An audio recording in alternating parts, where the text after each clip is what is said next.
Happy anniversary, darling. I handed my wife a small black box. Her eyes lit up. I thought you said we weren't gonna exchange gifts this year. We did, but after cashing in those poker earnings, I couldn't help myself. And don't worry about getting me anything. Honestly, do you really think I'd let you surprise gift me and not be prepared? I smiled to myself. Damn, I love the hell out of you, woman. She took out a gift bag and handed it to me. You go first, babe. She popped open the black box and was speechless. You got me the ring I love. You jerk. You spent way more than I did. It's not a competition. Do you like it? No, I love it. Open yours. I opened the gift bag and took out the coolest black leather shoes that I've ever seen. Then it hit me. Holy hell. I used to wear these when I could walk. Is that okay? I know how much you loved wearing them back then, so I figured you might like them now. I love them, and don't sweat it. I'm in a good place now with all that. These are super cool, babe. I wheeled over to her, and she sat on my lap. Even though I've been with this woman for over 10 years, we shared one of the best kisses ever. I gotta tell you, for as unlucky as I got in that car wreck, I got equally as lucky finding you. An hour later, I was in bed and went to sleep peacefully. Then the nightmare began at 3 in the morning when I woke up, looked over, and saw that my wife was missing. I glanced over at the bathroom and could see that the light was off and the door was open, so she wasn't in there. I grabbed my chair and struggled to slide into it. Then I headed out to the living room and my jaw dropped in shock when I saw a man that looked familiar sitting in my chair smoking a cigarette. Look who finally decided to wake up. You are one hell of a deep sleeper, pal. Why are you in my house? Do you remember me? I didn't have a clear look at his face. Let me remind you. My name's Vladimir. We played one-on-one against each other in poker a month ago. You took over 2 million from me. Okay. Yeah, I remember you. Where's my wife? I would be happy to tell you. Intense fear creeped up my spine. I cannot share her exact location just yet. You'll have to do what I say first. My confusion grew. I have signed you up for a private, one-on-one poker game with a man named Yuri. I will not share his last name. He is an oligarch and worth billions. I hate this man even more than I hate you. The game is for $20 million.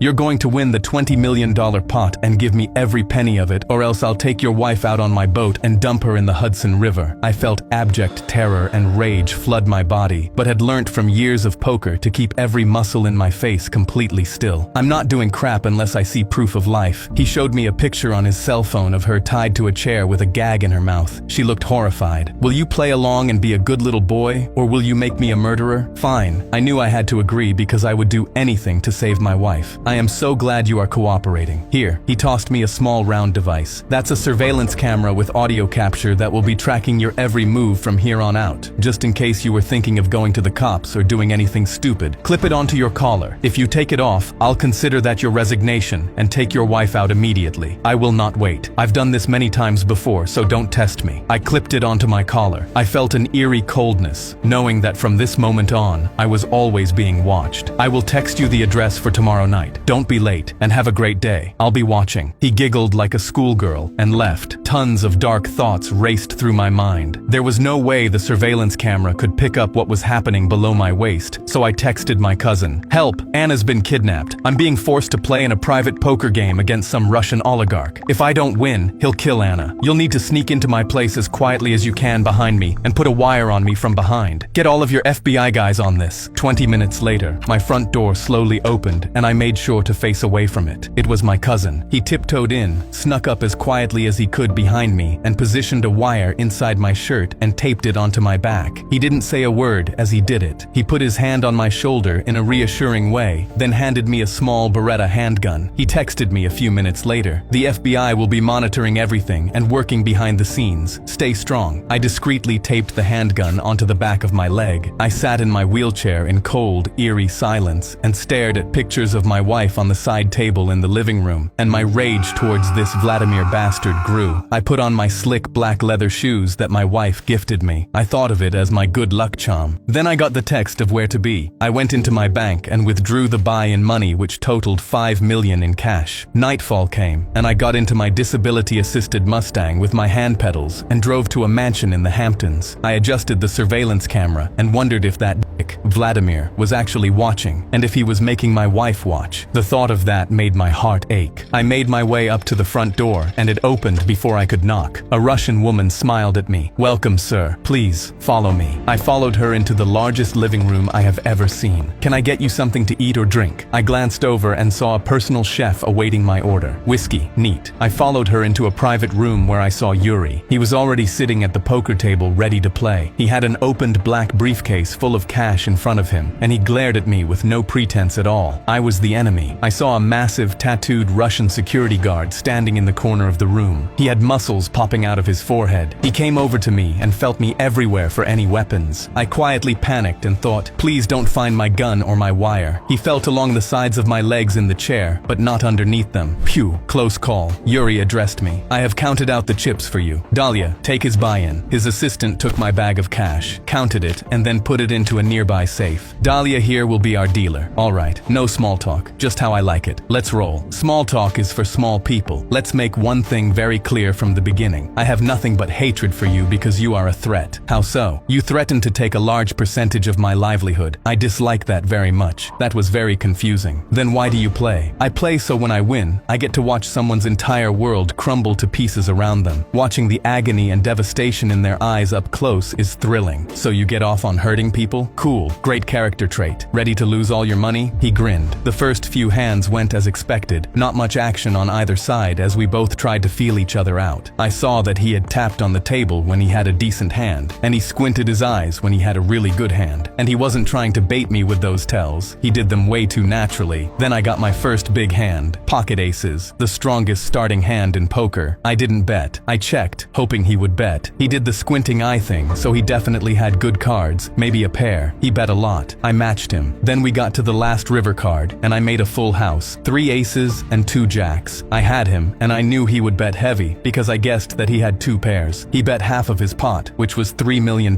I called and showed him my full house. He glared at me. Rage simmered behind his eyes. You obviously had 2 pairs. He didn't show me his cards because he didn't have to, and he didn't want to show me that I was right. He stayed quiet and started playing with way too much emotion. It made him very easy to read. I checked my phone, and my heart sank when I saw a text from Vladimir with a picture of my wife. She had a black eye and a bloody lip. I felt my hands tremble with murderous rage. I couldn't imagine what she must be feeling right now. Then I focused on the task at hand. I had to win, and I needed to make it quick. I won a few more hands, and then I noticed him glance over at Dahlia, who was a very good dealer, and wink at her. My stomach dropped when I saw that, because most likely that was a signal to cheat. The next hand he had a pair of aces. No surprise, because she dealt. I needed to call it out so that head Vladimir would know that this was happening and maybe go a little easier on me and my wife, but I had no proof. I watched her shuffle the next hand and positioned my whiskey glass to face the reflection of a mirror that was facing her. It gave me an angle to where I could see her from Yuri's point of view. Then I saw it. She started dealing and was taking a card from underneath her sleeve and giving it to him. I quickly grabbed her wrist and yanked it over to reveal the hidden cards. You're a cheating bastard! Yuri slammed his fists into the table. How dare you accuse me? I just caught her. I had nothing to do with it. He stood up, grabbed Dahlia by the back of her hair, yelled at her in Russian, and slapped her across the face. She cried and ran away. It was all a show. You expect me to believe that performance? I consider this your resignation from the game, and I win by default. That would be fair. He got in my face. Let me tell you how this will go, you ridiculous little cripple. You will continue the game until one of us wins fair and square. That is what will happen. If you don't agree, I will have my head of security toss you over the Brooklyn Bridge. Your choice. That's not a choice. That's a threat. So how about I deal instead? I grabbed the deck and started shuffling. He didn't object. The next few hands were like taking candy from a baby. I tossed down a pair of kings, showing that I had a full house and had taken 80% of his money. You may want to stick to being a big, bad, scary oligarch and stay out of the poker world, pal. Why's that? Because you suck. My 12-year-old niece has a better poker face than you, and she's autistic. He quietly seethed, because somewhere inside of that thick, dumb brain, he knew that I was right. Then I got another text from Vladimir with another picture of my wife. This time she had a cut on her head, and her eye was now swollen shut. There was also blood trickling down her chin. I closed my eyes in quiet agony. The text read, "Better hurry. I'm running out of patience." I texted back, "Stop hurting her. I will get you your money." He responded, "That's a good little cripple boy." Another security guard entered, approached Yuri, and whispered something in his ear. He glared at me. "What are you trying to pull, you piece of crap? What are you talking about? Why are there men watching my house? I have no idea. Now who's the liar? I am done with this shit. I will tell you what will happen next. I am going to take all of your money, and there is nothing you can do about it." Then my 2 men here will take you to the Brooklyn Bridge and toss you over. You will die tonight." Flashes of my wife flickered across my mind, making me start to feel desperate. He stared at me, hoping and waiting for me to give him the satisfaction of my entire world crumbling. I smiled at him instead. "Do what you will, but when you rest your head to sleep on that silk pillow every night for the rest of your pointless, greedy life, you will remember my face and know in your soul that I beat you fair and square." His smirk turned into disgust as he yelled, "Take him out now!" His 2 security guards grabbed me, lifted me out of my chair, carried me into the garage, popped open the trunk and tossed me in. The first thing I did was feel for my handgun. Thank God it was still there. My hands started trembling and sweat poured down my face. I had never felt terror like this. I'm just a regular guy. I'm no killer. I'm not even sure I would have the guts to shoot anyone. But if it's between me and them, and if it's about saving the love of my life, I don't see another way. The drive seemed to take forever, and then we finally arrived and pulled over. I heard them get out and approach the trunk. I held the gun towards them and was ready to pull the trigger as soon as they popped open the trunk. My hand shook. My breathing was quick and shallow. I was desperately trying to overcome my panic. I heard them fiddling to open it, and they did by an inch, then stopped cold. I only saw an inch out of the trunk, but it was enough to see a black SUV pull up behind us. I heard the doors swing open, yelling, and then what sounded like a barrage of fireworks blasting off. The sounds of bullets bouncing off of metal and yelps and bodies hitting concrete. I had hoped and prayed it was the FBI saving me. My excitement grew, because who else could it have been? Then my nightmare continued as Vladimir walked towards me with a smoking gun and 7 Russian gangsters behind him. I opened the trunk and quickly hid my gun in my pants again. I thought of my wife and just going guns blazing if that was my only option. Where's my thank you? For what? How about the fact that we just saved your life, you ungrateful turd? You put me in this, so why would I thank you for anything? He smiled, knowing I was right. Look, you saw what happened back at Yuri's place. He had to cheat, and there was no way I could come out as a winner, no matter how well I played. True, and if that was all that has happened, I would actually understand the situation, and maybe even let you reunite with your wife and let you go. But you have something else to tell me, don't you? My throat tightened. I'm not sure what you're referring to. Really? Is that a fact? I nodded and prayed that he hadn't found out about me contacting the FBI. Then why did I find this piece of shit hanging around Yuri's house? He opened up the back door to his SUV and dragged out a beaten-up man. He was shivering and was covered in blood. I looked closer, and my heart burned when I realized that it was my cousin. This little cock was sitting in a black van and had a surveillance setup connected to a wire that you're wearing. 2 of his guys tore off my shirt and ripped off the wire. I'm gonna change our little game a bit since you decided to break the rules. I'm going to hold on to your wife and your little cousin here who claims that he never notified anyone else at the FBI about this. I'm not sure I believe him about that, but so far, we don't see any other feds around. And if we do, all of you die. Especially that hot piece of ass wife of yours, who is very feisty by the way. Just how I like it. Check out how she looks now. He showed me another picture of her, and she was badly beaten up. Her whole face was covered in blood. I shook my head and closed my eyes, horrified. That's how you get off, huh? Hurting women? You're a weak little insecure coward for doing that. I knew that was risky, but I had to say it. He glared at me, probably thought about ending me right there. I saw a few scratch marks on his forearm and grinned a little. I had hoped she had scratched and clawed at him. She's tough as nails in her own way. One of the reasons why I love her. So our little game now is, you are going to go back to Yuri's place, break in, murder him, steal all of his cash, and then hand it over. What kind of a world are you in that you're trying to make a person with a disability act like some John Wick assassin? How sick are you? He let out a cackling laugh. You're right, there's no one sicker than me. You could ask my friends who I've killed for a lot less. Oh wait, how could you ask them if they're dead? He laughed even harder. I'll be totally honest with you. I do this more for pure entertainment than anything else. Me getting to watch your dumb, crippled body try and sneak into his mansion is hilarious to me, and me and my guys are placing bets on how far you will actually go. It's the best entertainment in the world, watching your pathetic desperation as you try so hard and will definitely fail. I've never felt murderous rage like that before. I considered just drawing my gun and ending him right now, but then saw my angelic wife's face beside me. I need a new wheelchair. It's in Yuri's poker room. I'll tell you what, we'll drop you off in front of his house and then watch you crawl. And Don't even think about contacting any coppers or both of them will eat bullets. The one good thing that came out of being roughed up was that Vladimir's surveillance camera wasn't working anymore. Not that he really needed it. He had my wife and now my cousin. The SUV opened up and Vladimir's thugs tossed me out onto Yuri's driveway, parked down the street and watched. I crawled up to the front door and anxiously developed a plan. My black leather shoes still held up and I loved them so much. I swear they kept me going knowing she gave them to me. I needed to have a little chat with Yuri and let him know that I can help him. Even though he sent me out to die, I needed to get him on my side first, then deal with him later. I knocked and Dahlia opened the door, covered her mouth in shock at seeing me on my stomach. "Hello there, is your boss around?" She rushed back in and brought Vladimir to the door. "Before you say anything, your enemies are watching, so pull me in quick." He was confused for a second, then dragged me in and shut the door. "Surprised to see me, dickhead? Where is my head of security?" "Dead, along with his other guy." Vladimir snapped his fingers and 3 new security guys rushed towards me, guns drawn. "Relax, you idiots. I'm obviously not in a very threatening position.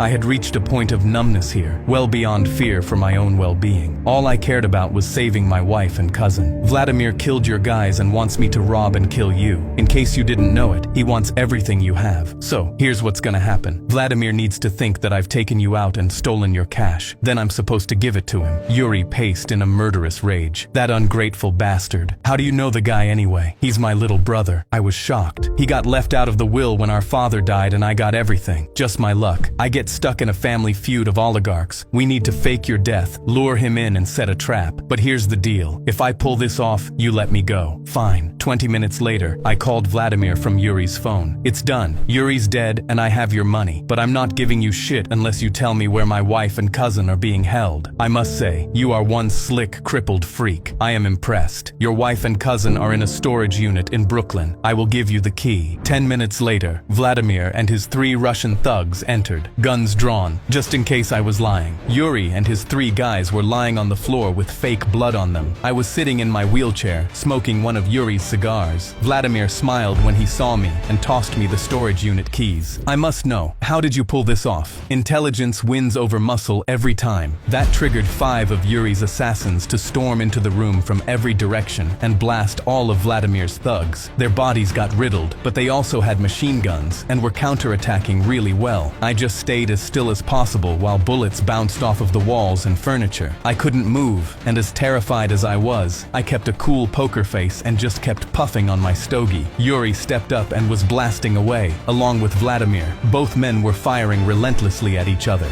Bullets kept spraying, and then through the thick haze and smoke I saw that every thug had been taken out. Vladimir and Yuri had both taken a couple shots but faced off with each other. They cursed at each other in Russian, and both drew on each other. Vladimir got the best of him. "Haha, suck on that, big brother." He grinned with a blood-soaked smile, then turned to face me. "You lying freak." He went to raise his firearm at me, but he was too slow. I put 2 in his head. I was holding my gun in my other hand the whole time, waiting for my opportunity, kind of like a poker game where I was holding pocket aces. I hopped back in my Mustang, raced towards the storage unit, popped open the door, and saw my wife and cousin. "I'm so sorry you had to go through that, darling." We both teared up and held on to each other. "Thank God you're safe." She caressed my cheek. "How did you escape?" "It's a long story. Are you okay?" "I'll live." I kissed her, then rushed her to the hospital. She had a few cuts and bruises, but would be okay. I was so relieved. My cousin brought in his FBI boss, and we all met in her room a few hours later. They both shook my hand. "You're one tough son of a bitch." "Nah, not really. I just love my wife."